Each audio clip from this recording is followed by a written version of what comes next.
accuracy of your prophetic utterance is more important than your prophetic accuracy.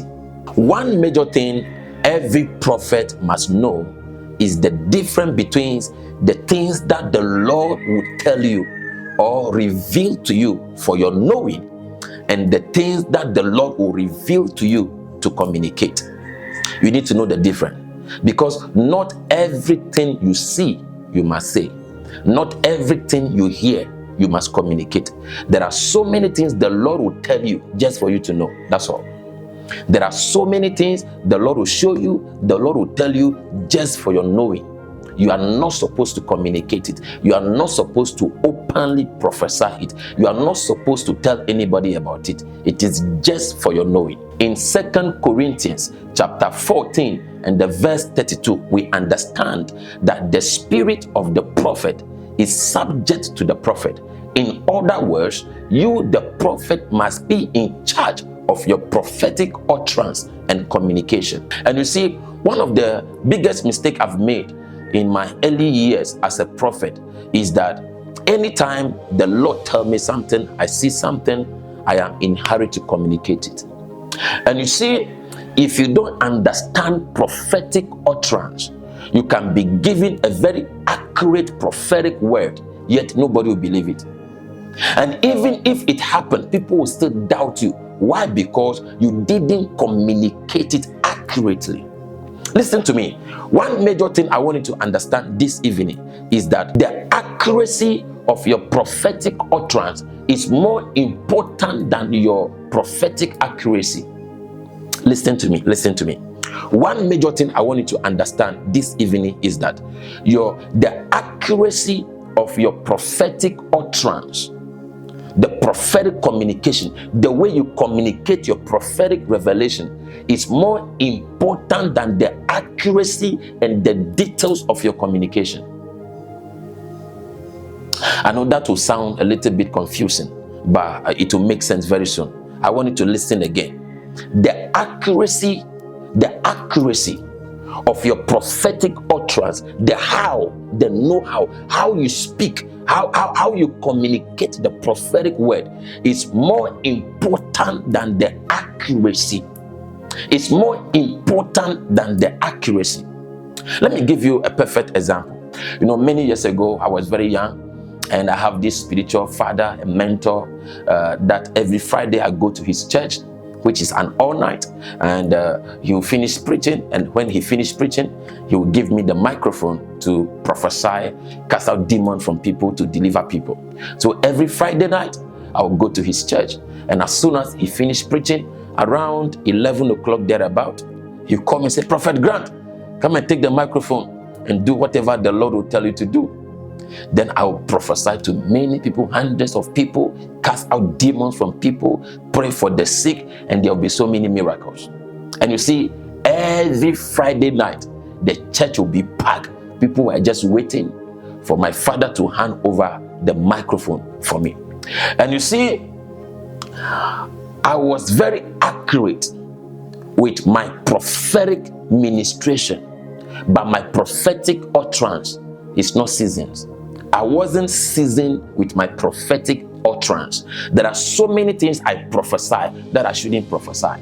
There were so many things I tell people that I shouldn't tell people. And sometimes when I go back to some of my old videos, I feel so bad for myself, because I can spend more than 10 minutes prophesying to one person. Mention name of children, date of birth, where they were born, like unnecessary things that I shouldn't say. But the fact that I was seeing it, to me, I have to say it. And sometimes most of you young prophets make that kind of mistake. I will spend more than 10 minutes prophesying to one person. The food the person ate before coming to the service, the color of dress the person was wearing yesterday, like unnecessary things. Why? Because as I am seeing it, I want to communicate it. Listen to me. The accuracy of your utterance is more important than all the details information you can be mentioning and talking about. Because listen to me, sometimes mentioning date of birth and certain things are unnecessary. Yeah, talking about certain things that are very accurate and on point can be unnecessary. So there was this gentleman that I picked from the crowd, and I began to prophesy to him. And I said, I see a business, like a construction business, and you have a store and you are selling this and that and that. And I said, I see you in a construction, and you also own a store that you sell, construction items like cement, iron rod, and blah, blah, blah, blah, blah. And the guy, confirmed that everything I'm saying is true. And I said, all of a sudden, things are not going well financially for you. And he said, yes, man of God. Yes, prophet, prophesy. There's a difference between prophesying in Africa and prophesying outside Africa. Because outside Africa, people don't give you the inspiration to prophesy. You are prophesying to people and they're looking at you. Whether it is true or not, they're just looking at you. But if you are prophesying in Africa, yes, man of God, prophesy, Papa. Yes, Lord. Yes, man of God. Yes, man. The zeal. Anyway, I always miss it. I always miss it. Now, this guy was responding to everything I was talking about. And I said, everything is going down. You are even contemplating to close down the store. And he said, yes, it's true. And I said, do you know your downfall? And he said, tell me, prophet. And I said, there is this lady you are working with, like a secretary or personal assistant. And I told him that the first day you started going out with her, that was the beginning of your downfall. Now, whilst I was prophesying to him, there was a lady who also was in the crowd giving me morale. She was screaming and saying, prophesy, prophesy, man of God, prophesy, man of God. And I was prophesying to the gentleman. And I said, from the day you started having an affair with this lady you have employed as your personal assistant and secretary, that was the day your business started going down. And he started crying. And I go into details and details and details and details. And it was at the middle of the prophecy, my spiritual father came and took the microphone from me and called sick people and started praying for them. And I was like, what is happening here? It was then I understood that the lady that was giving me morale, saying, prophesy, prophet, is the wife of the gentleman. And I didn't know. And I said what I am not supposed to say. I say everything I am not supposed to say. So the moment I broke the news, what made my spiritual father to come and take the microphone was because the wife came from the back to the front to me and said, yes, God has exposed you today. You have been cheating on me. I told you that you and her, you have something doing. You lied to me. You lied to me. You see you now. You see you now. You see how God has vindicated me. I am done with this marriage. And I was like, I never knew that gentleman is married. Listen to me very carefully. I will never forget this mistake. I never knew that the gentleman was married. And I was prophesying things I shouldn't prophesy because I was young. I was only focusing on accuracy, not knowing that there are things you should not say. There are things you see you must not say. Are you here? Even if you have to say it, I'll be teaching you some of this strategy. Sometimes tell the person to see you after the service or after the conference or after the meeting. Tell the person one-on-one. There are things you don't communicate in public. There are things you don't say it in the microphone. I caused a lot of trouble. And the whole church was like, what is happening here? And some women were supporting the wife because of the things the wife was saying. Say, you see, God has exposed you today. I asked you so many times whether you are doing something with your secretary. You lied to me. You say never. You even swear heaven and earth. You see your life now. You see your life now. So the first lady came and took the lady into her office, and my spiritual father took over the microphone, praying for the sick, and already the commotion in the church, the confusion, like hey. And I went and sit down I couldn't help myself.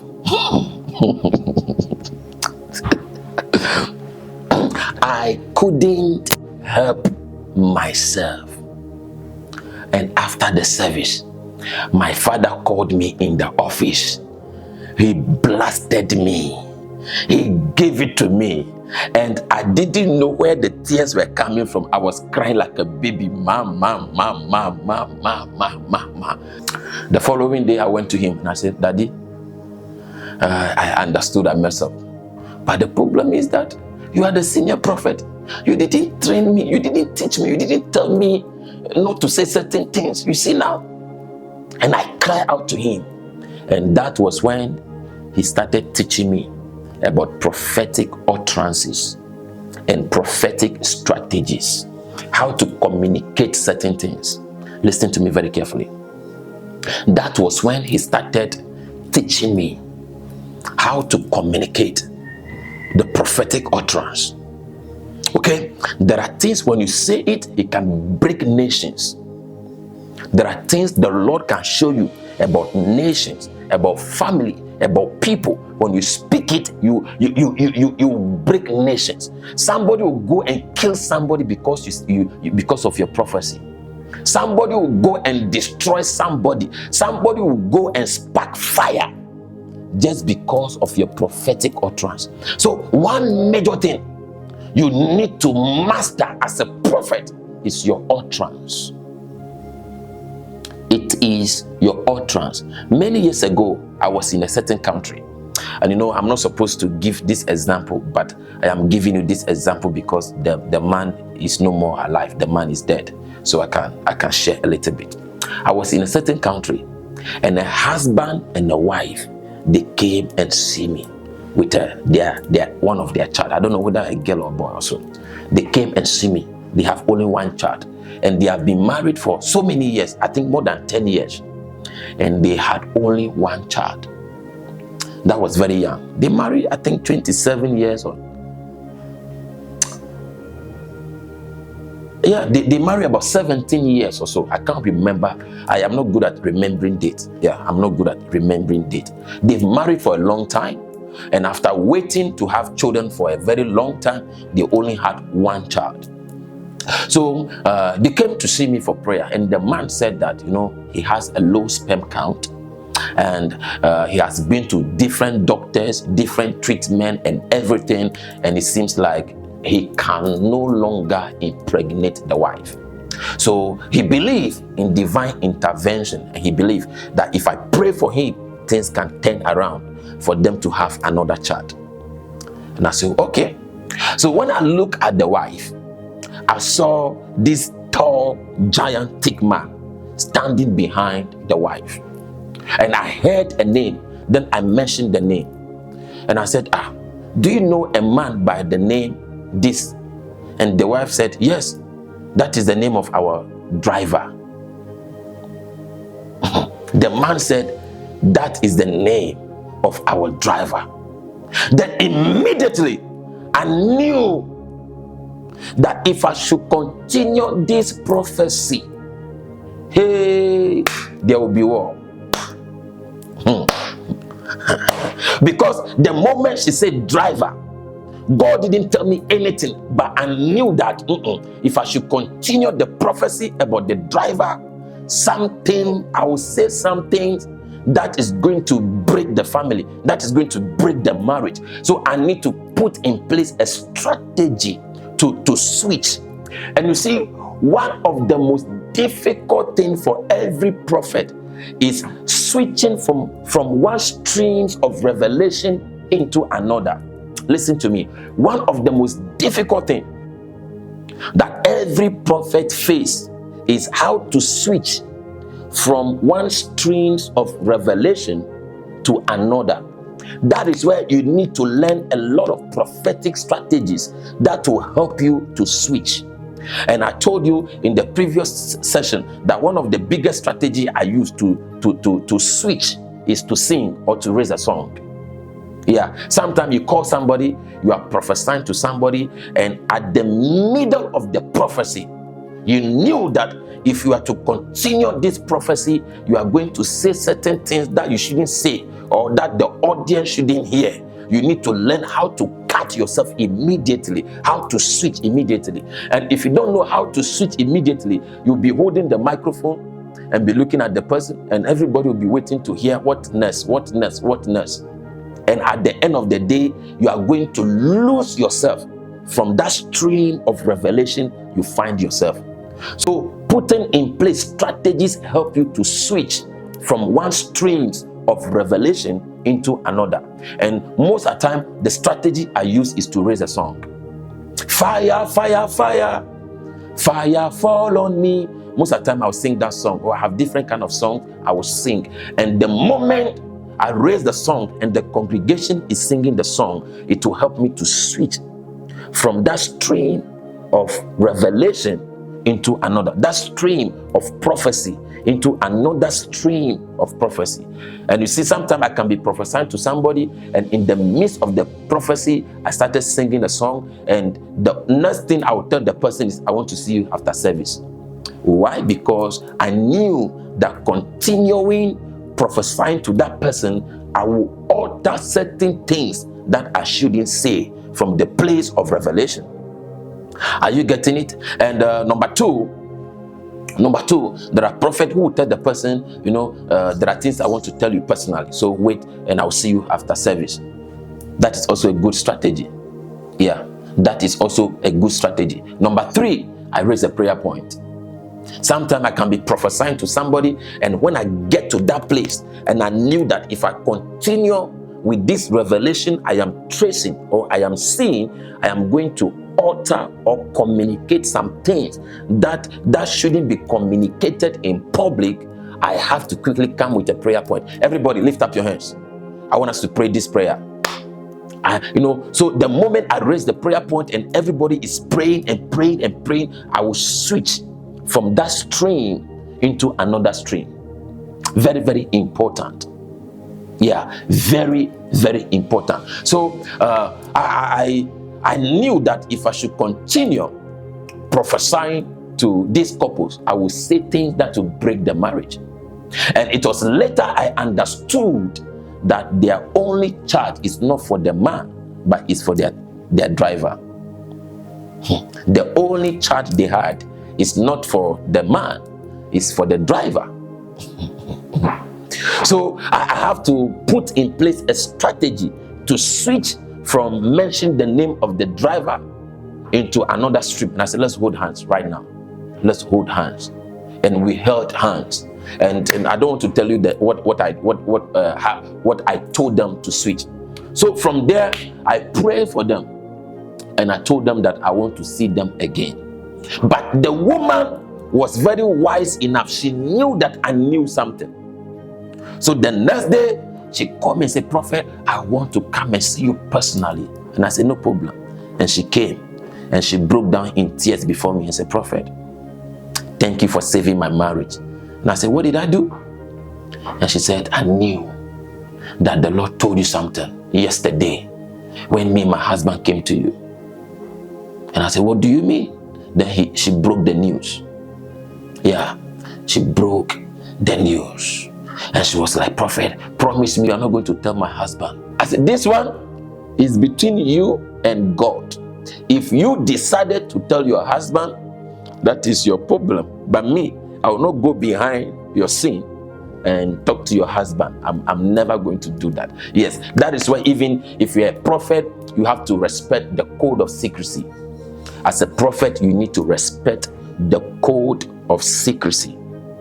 There are things people will tell you, you don't say it. You don't betray them. There are things people will tell you about their spouse, about their friend, about their boss, about their so many things, even about their children. You don't break the code of secrecy. You have to respect the code of secrecy. Somebody told you, or the Lord told you, or you find out that somebody has issue of infidelity, cheating on their spouse, or even have a child outside their marriage. You are going to hear a lot of these stories. You are going to know a lot of these things, but you don't have the power to break the code of secrecy. When people believe in you, that you are a prophet, you are a man of God, and they open up with you and they share their secret with you, you need to keep it. So, prophetic utterance is very important. Okay, prophetic utterance is very important. How you say what you see is very important. How you say what you see, how you say what you hear is very, very important. That is what makes you a prophet. Yeah, that is what makes you a prophet. Some of you have been seeing right, you have been hearing right, but your communications are not seasoned. The way you communicate what you see is not seasoned. Now, I want to show you a very practical, professional way of communicating prophetic word to people. A very practical example. And this is about Prophet Nathan and David. This is about Prophet Nathan and David. Listen to me. Anytime I am talking about prophetic utterance, one major example I always give my student is 2 Samuel chapter 12. When Prophet Nathan went and prophesied to David. You see, there are certain people I met that I prophesied to them and they disregard my prophecy. Not because what I was telling them is not true, but the mistake I made was that the utterances and the way I was communicating the prophetic word to them was not seasoned. I wasn't using a language that can be well understood by them. Listen to me. You see, when Jesus met the fishermen, Peter and co, he used the word, I will make you a fisher of men. He didn't say, I will make you a disciple. No. He didn't say, I will make you a soul winner. He uses an utterance that they can easily relate with. These are people who are known when it comes to fishing. Fishing is what their source of income. They are professional fishermen. So Jesus used an utterance. He uses a word, a terminology that can really relate to them. I remember a friend of mine from Nigeria was prophesying in Belgium. And after he finished the service, I was watching on Facebook and I called him. I said, sir, is something wrong with you? You are in Belgium and you are prophesying that I saw myself in a place like Bola. You are prophesying in Belgium, white people church. You are in Belgium prophesying to white people, a white woman, and you are saying you saw yourself in a place like a Bola. Like, how will a white lady relate to Bola? Those of us outside Africa, when was the last time you see a Bola? When was the last time you saw a Bola? So how will somebody understand Bola? Then you prophesy, and I saw a place like Bola. Then under the Bola, then I saw people garbage, and I said, you know, the prophetic utterance, the language, the terminology, the way you are communicating your prophetic word will never be understood. And even at the end of the day, they'll say, what the hell is he talking about? What the hell is that? Prophet, what the hell are you talking about? It doesn't matter whether you are truly seeing or not, but the way you are communicating your prophetic revelation cannot be well understood. And at the end of the day, you will be taken for a joke. Yeah, then I saw a black pot. How many people even know pot?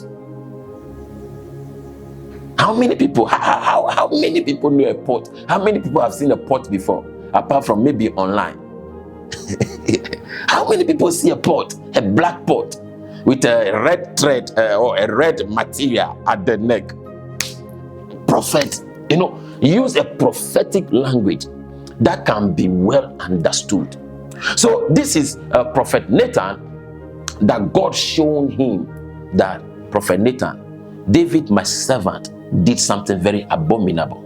And by that story, we all knew that, you know, David was very lustful, and he saw the nakedness of Uriah's wife, Bathsheba, and he ended up sending some of his soldiers to go and bring her. And by that time, Uriah was at the war. And David called the wife Bathsheba, slept with her, even to the place of impregnating her. And you need to understand that David is a king. David is a no-nonsense king. So for you to go and prophesy to somebody like David, you have to prepare. And number two, you have to choose your utterances very carefully. You cannot go to a king and prophesy to a king anyhow. You'll be in trouble. No matter how accurate your prophecy is, you cannot prophesy to a king anyhow. You'll be in trouble. Yeah, that is why, especially in Africa, many prophets are arrested for prophesying about president or prominent people. Even me, I've been arrested before.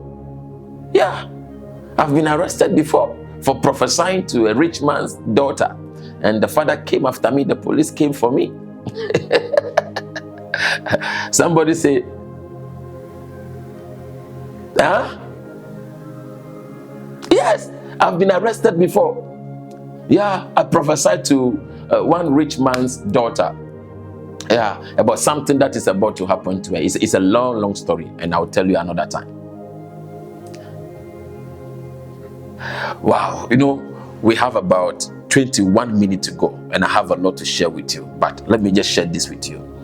So I can't remember, I think 2014 thereabout, and I was coming from a bank, or I was coming from somewhere. Then I saw a lady friend of mine with her best friend.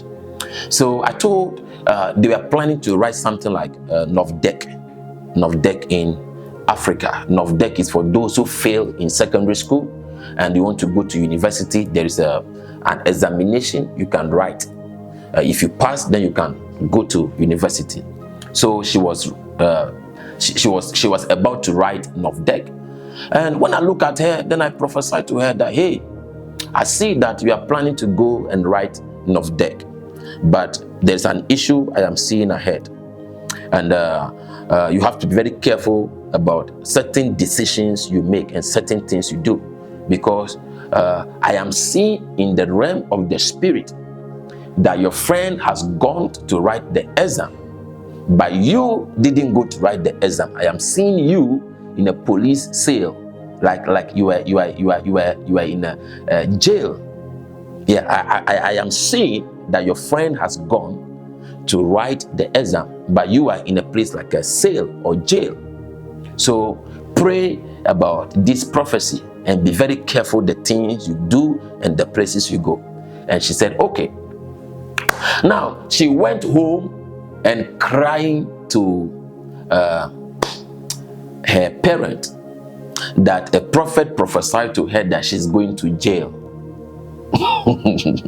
Now let's be very honest. This is somebody from a very rich family, but you know, she's not that very intelligent.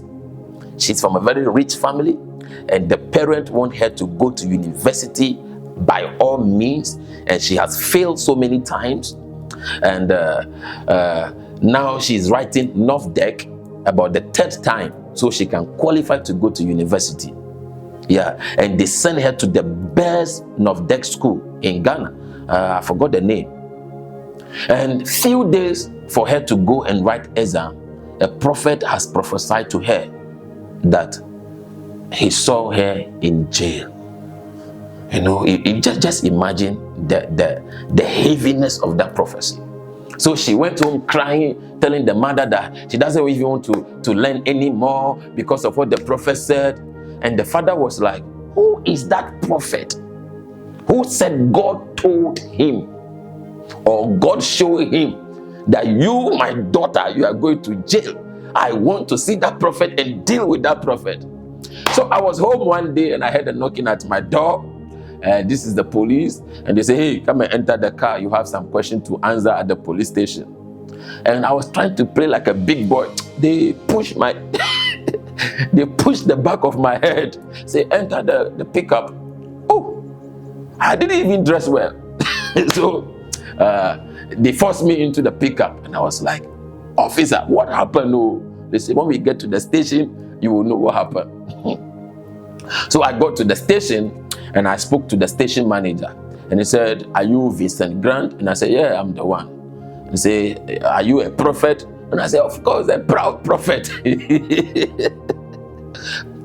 And he said, "Do you know a lady by a name this and that and that?" And I don't even know the lady's name. And I said, "No." And I said, "Have you prophesied to somebody that the person will go to jail?" And I was like, "No."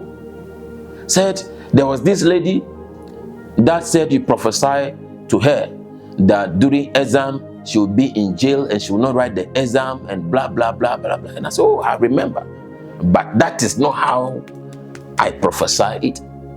And the station manager or master said that, "Did you talk about jail?"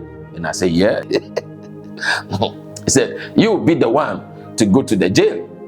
So I was there, and the station manager called the father of the lady, and the father was like screaming on the phone, said, how dare you lie to my daughter? And my daughter, do you know how much money I spent on my daughter to go to school and to pass that exam and go to university, and you are just there, stomach prophet, hungry prophet, and say you see something that my daughter will go to jail? Do you know who I am? I am coming to the station now and lick your ass." And the man was angry, vibrating on the phone.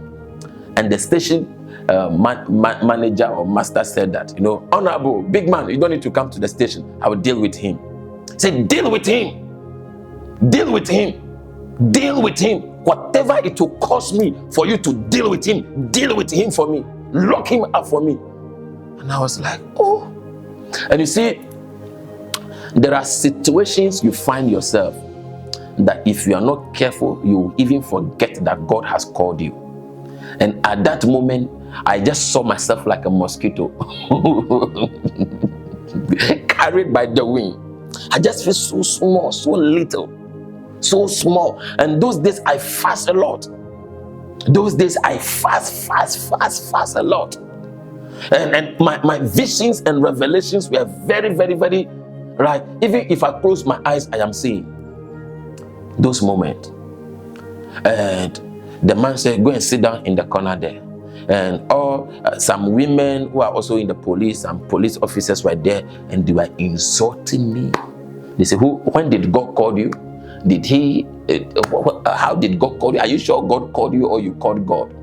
Are you sure God called you or you put the title on yourself? How do you become a prophet? Who made you a prophet? They were throwing questions on me and throwing questions on me, insulting me and cursing me. Say, all these young people who are very lazy, instead of you to go and get a job and be working, you want to go around lying to people that you are a prophet, collecting people's money, saying things God didn't tell you to say. Young people, instead of you to go and look for a job and be working, your mates are working, and you are here saying God has called you, very lazy. Oof. I heard all the insult I've never heard in my life that day. They threw it on me. So in the midst of the insult, I saw another vision again. So I told the station manager, and I said, "Sir, can you tell everybody to excuse us? I want to talk to you." And they said, "Share. What Jimmy and what she be?" They said, like, you want to prophesy again? You want to lie again? Or what did you see? Why should we leave? Why should we accuse you? Well, one of the lady, I didn't know. I don't know what I did to her. Like, she was like, "I'll come and slap the hell out of it." Like, I was like, "Sir, can you tell everybody to excuse us? I want to tell you something. I want to share something with you." And this old man looked at me like that, said, "You want to tell me something and you want everybody to leave?" And I said, "Yes, please." Then after a few minutes, he was like, "Everybody excuse us. Let me hear what he wants to say." And I said, he's going to lie to you again, or he's going to lie, he's going to prophesy to you. And so everybody, just allow him, just give him a minute. So after everybody left, they closed the door. And I was like, "Sir, whilst I am seated here, I saw myself in a realm of light. And I saw myself at a certain school. And I described the uniform that the students wear. And I said, I saw a young lady who is like your daughter." And I mentioned the name. And she was like, "Yes, that's my daughter." And I said, there is a spiritual attack. She has been going through like epilepsy. Then the man removed his glass and dropped it on the table like that and pulled his chair close to me. And I said, yes. What is it about her? And I said, as I'm speaking to you right now, she's under a very serious attack. And the school has called your wife to come and pick her to the hospital. And as I'm talking right now, your wife is about to call you now. The moment I say now, his phone on the table started ringing. The moment I said your wife is about to call you now, the moment I said now, his phone on the table started ringing. And the wife called him. Then his hand was like, say, what should I do? What should I do? And I said, right now, the Lord is telling me to tell you that what your daughter is going through is a spiritual attack. It is not epilepsy or whatever the doctors has been saying. Just take me home. When I get home, I will pray and your daughter will be okay. And that story about her will never repeat again. And he was like, no, I want to let some of my boys to take you to my house, and my wife will bring her to the house for you to pray for her. And I said, I don't need to go to your house and pray for her. Just make sure I live here and I get home. Listen to me. Sometime when prophecy puts you in trouble, prophecy will bring you out. Sometime when your gift puts you in trouble, it is the same gift that will bring you out. Hello? Sometimes when your gift, when your anointing, when prophecy puts you in trouble, it will take the same gift to bring you out. And the man was very confused. He said, I want you to go to my house and pray for my daughter.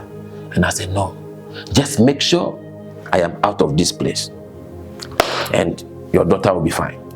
And I said, sir, in case you don't know, I am not here because of the prophecy I gave that lady. I am here because of your daughter. And he was like, I said, forget about what bring me here. I am here for your daughter's deliverance. So just make sure the people take me back home. Then after a few minutes, he was like, are you sure of what you are saying? Then he started talking. I said, sir, just make sure I am out of this place and your daughter will be fine forever. So all of a sudden, he said, come, let me drive you myself. Yeah. He said, I'm driving you to the school. Then we go to the house for you to pray for my daughter.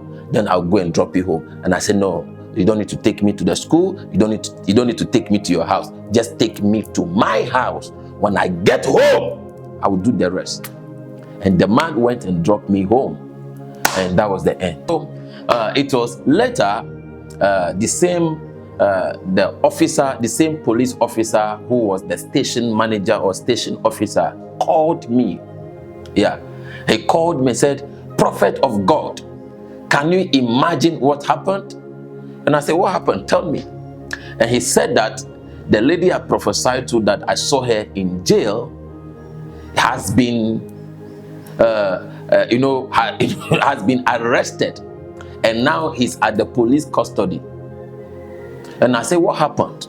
And he said that the mother's money has been missing. The mother said anytime she puts some big money down, some of the money will be missing. Part of the money will be missing. And she used to believe that it's a spirit or a demon that has been stealing some of the money. And this time around, she put some big money down and all the money got missing. And the part of Africa I came from, if your money is missing or your property is missing or somebody stole anything from you, even if somebody stole your chicken or something small from you, even your shoe, you don't report it to the police.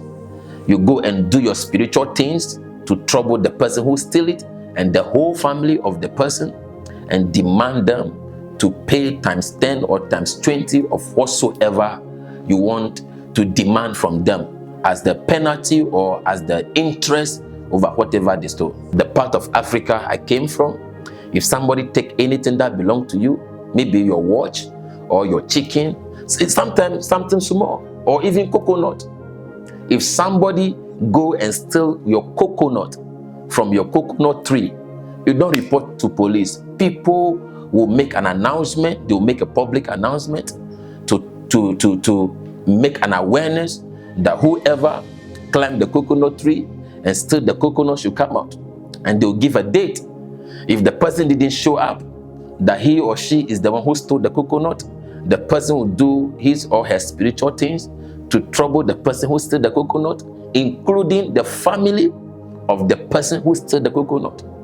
And there will be so many trouble, sometimes madness, sometimes people will be dying just like that until the person own up. And the family pay whatever the owner of the coconut tree demand for fire to cease. Yeah. So this time around, the woman lost big money. And she was like, this one, I believe it is not a spirit. And she said she's going to deal with it. And she started telling all the neighbors and making an awareness. And not knowing the daughter is the one who stole the money, gave it to her boyfriend to buy a taxi. Yeah. And she and the boyfriend were enjoying the money. So the boyfriend family suspect that something like that happened. And they talked to their son, and their son opened up. And that was when the boyfriend family came to the girlfriend family that, hey, your daughter is the one who stole the money and gave it to our son, and they bought a taxi, and the taxi is working for them. The mother was very mad and very angry and quickly called the police to come and arrest her.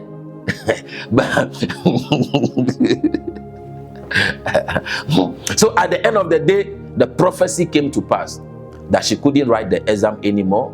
Whilst the people were writing the exam, she was in the police custody, according to the prophecy.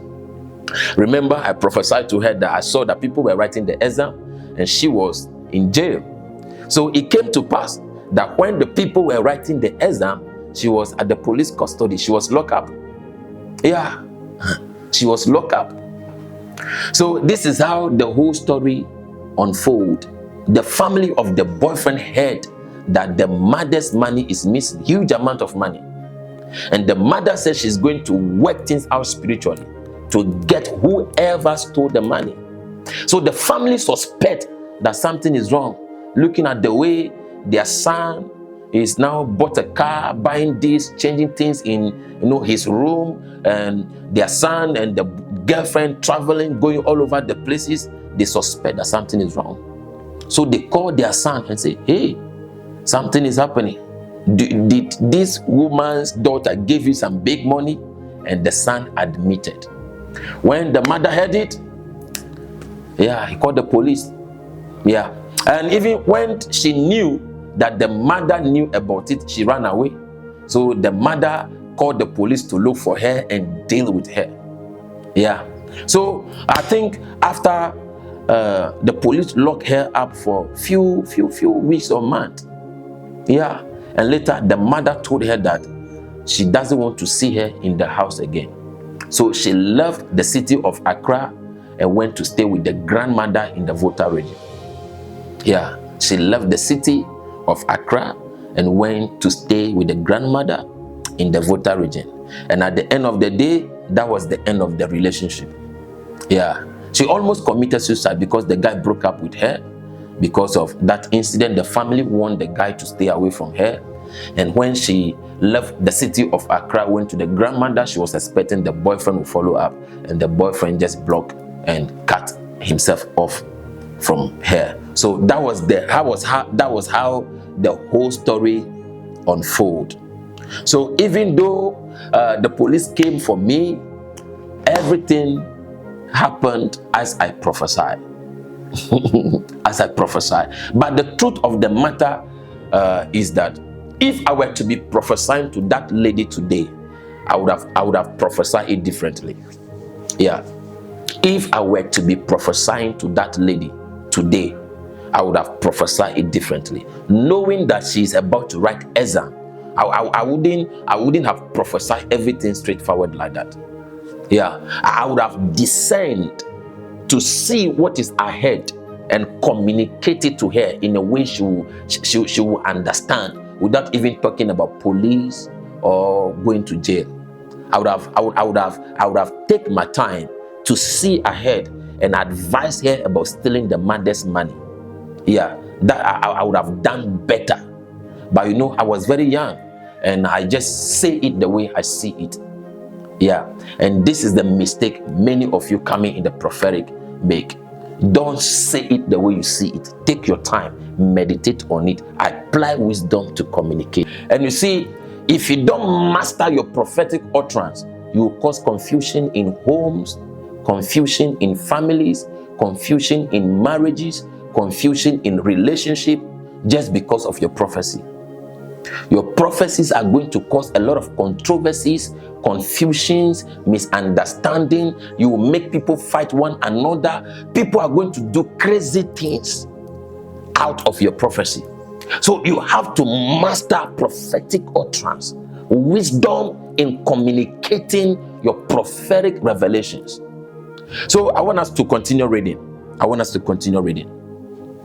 So this is Prophet Nathan, who went to David and said, David, there is something bothering me and I want to tell you for you to advise me. There are two neighbors in this country. One of them is very rich and one of them is very poor. Now, the rich man has so many sheep, so many cattle, thousands of them. And the poor man has only one sheep. Now, this rich man has a visitor. And when this rich man has a visitor, he went and took the only sheep the poor man have and killed it to organize a feast for his visitor. David, what must we do to this rich man? And immediately David said, like, who is that wicked rich man? That man deserves to be dealt with. How can you have how can you have so many cattle? How can you be rich and have so many cattle, and your neighbor who is poor has only one sheep, and you go and take that one that belongs to him? That is a wicked person. That person doesn't deserve to live. And Prophet Nathan said, David, you are the one I am talking about. You have all these women. You have all these wives.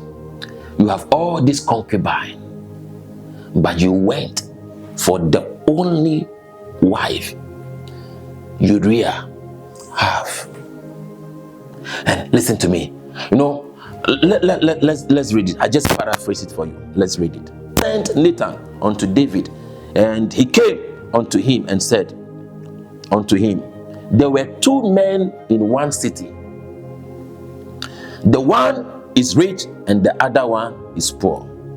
The rich man had exceedingly many flocks and herds, but the poor man had nothing except one little lamb, which he had brought and nourished up. Are you following? Let's go. And it grew up together with him and with his children, and it did eat of his own meat and drank of his own cup, and lay in his bosom, and was unto him as a daughter.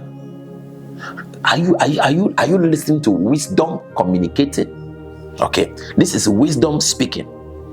And there came a traveler unto the rich man, and he spared to take one of his own flocks, of his own herds, to dress for the wayfaring man that was come unto him. He decided not to take one of his flocks, but he went and took the only one belonging to the poor man to prepare pepper soup for his visitor. The verse 5. And David's anger was greatly kindled against the man. And he said to Nathan, as the Lord liveth, that man that has done this thing must surely die. That was David speaking on. He said, as sure as the Lord liveth, the man who did this abominable thing must die. He didn't know that Nathan was prophesying about him. He didn't know that Nathan was prophesying about his own wickedness. The verse 6. And he shall restore the lamb fourfold. This is David. He shall restore the lamb fourfold, because he did this thing and because he had no pity. He had no pity. And Nathan said unto David, you are the man. You are that man I'm talking about. You are that wicked man I am talking about. You are that man who had no pity. You are that man I'm talking about. That you have all these concubines, yet you only go for the only wife Uriah have, to the extent of killing him, and to claim the wife as your own, to even have children with her. That wicked man that must surely die according to your words is yourself. No, now listen to me. When you sit down and you analyze this prophetic utterance, you will see nothing but higher level of wisdom communicated prophetically. Are you here? So prophetic utterance is everything. How you communicate your prophetic word matters a lot. It is everything. The word you choose to use, the way you communicate is very important. It makes everything. Sometimes some of you complain, prophet, sometimes I prophesy and people don't take me serious. Sometimes it is because of the way you prophesy it. Sometimes it is because of the way you say the things you say. I'm telling you. Sometimes it is because. So listen to me. There are times when you are going to prophesy to people, when you are going to prophetic meetings, pray and ask God to give you wisdom to communicate prophetically to people in a way they will understand. I'm telling you, you need to pray. I'm not supposed to say you need to. Even me, sometimes I still miss it. Yeah, there are times I watch my own videos and I be like, hey, this video we cannot post it on social media because the level of maturity is not the level I want it to be. Yeah, sometimes I still miss it a little bit. So we need to pray for a higher level of wisdom and maturity in communicating prophetic word. We need to. A higher level of wisdom, maturity. And you see, if you focus only on accuracy, you are going to make a lot of mistakes. Yeah, that is why I tell people that I am no longer at the place where I focus so much on accuracy. No. I used to focus so much on accuracy. I want to be very accurate. I want everything I am saying to be accurate. That was my main focus. But right now, wisdom and maturity matters to me more than accuracy. Yeah, I believe in accuracy. And I am still accurate when it comes to my prophetic word. But I can tell you, I choose maturity and wisdom more than just accuracy. Because you can accurately prophesy doom.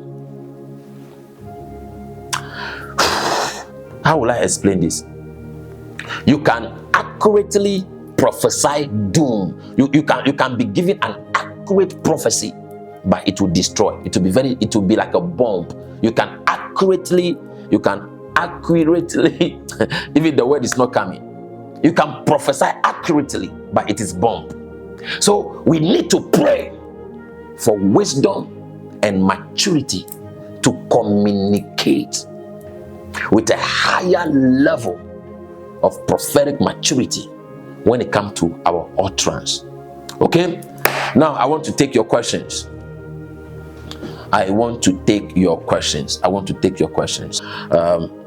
When we enter into January, I will do another video to answer all the questions I have received that I didn't answer on Zoom. I will answer all the controversial questions some of you have been asking. Okay, so I want you to send me your questions. Okay, from day 1 to today, day 14. Day 1 to day 14, I want you to send me all your questions, and I am here to answer. I have 17 minutes. Yes, so this 17 minutes I will dedicate it to questions and answer. I have 17 minutes 47 seconds. So I want to take all your questions, and I'm going to answer. And you see, those of you who have registered for the Global Online Prophetic School 2025, which we are supposed to start the first Sunday in January to the last Sunday in January, we have a very big challenge. You know, I wasn't expecting over 1,000 people to register. Normally, most of our prophetic class, we have, 100 people, 80 people, 150 people, 170 people. But this time around, within 2 months, we have over 1,000 people registering from over 80 countries. More than, up to now, even people are still registering. Over 1,000 people from over 80 countries. Over 1,000 people from over 80 countries. So myself and my teams are planning to divide the student into different time zones. Okay, we have pastors from Botswana, and the time difference is about 8 hours or 10 hours. Pastors from Botswana, UK, Zimbabwe, Rwanda, Sierra Leone, different African countries, Anguilla, the Caribbean, different Puerto Rico, Suriname, pastors all over the world, over 80 countries. Pastors from over 80 countries. And I was checking this morning, we have over 1,000 people who registered for the prophetic mentorship on Zoom. So we are working so hard to divide the student into different time zones. So we are going to have a session for only the people in the Caribbean. In the Caribbean, we are going to add US. We are going to add US and the Canada to the Caribbean, because the time zone is just an hour or an hour and a half. Okay, yes. And we are going to have a session for the people in Africa. Yeah, the people in Africa, Ghana, Nigeria, the Western Africa, the Southern Africa, So we are going to work with a different time zone. We are going to add people from UK to different time zone. So by the end of the first week of January, I'm going to communicate to you to know which time zone you will be part of. Okay, I'll communicate with you to know which time zone you will be part of. I don't want to keep some people waiting, because if we are to do it 10 o'clock US time, as I announced earlier on, it means some people have to be up around 2 o'clock a.m. Some people have to be up 3 a.m. Some people have to be up 5 a.m. 5 a.m. 5 o'clock. So I want to have at least 5 group. Yeah, I want to have about 4 to 5 group, different time zone. So my team is still working to scout out the different time zone, so we can put each student to a suitable time zone. So it's going to make the class very easy for me and easy for all of us, because I want everybody to attend this class. I want everybody who register to attend this class in a very convenient way. I don't want to keep you waiting. I don't want you to have a sleepless night. I don't want to be teaching on Zoom and you are doing because you'll be feeling sleepy. Imagine being up 3 o'clock, 4 o'clock, 5 a.m. That would be too much of a sacrifice. So that is the news from there. God bless you so much. I'm still waiting for your questions. So let me go ahead and answering some of the questions I've received from here. Let me go ahead and start asking answering some of the questions I received.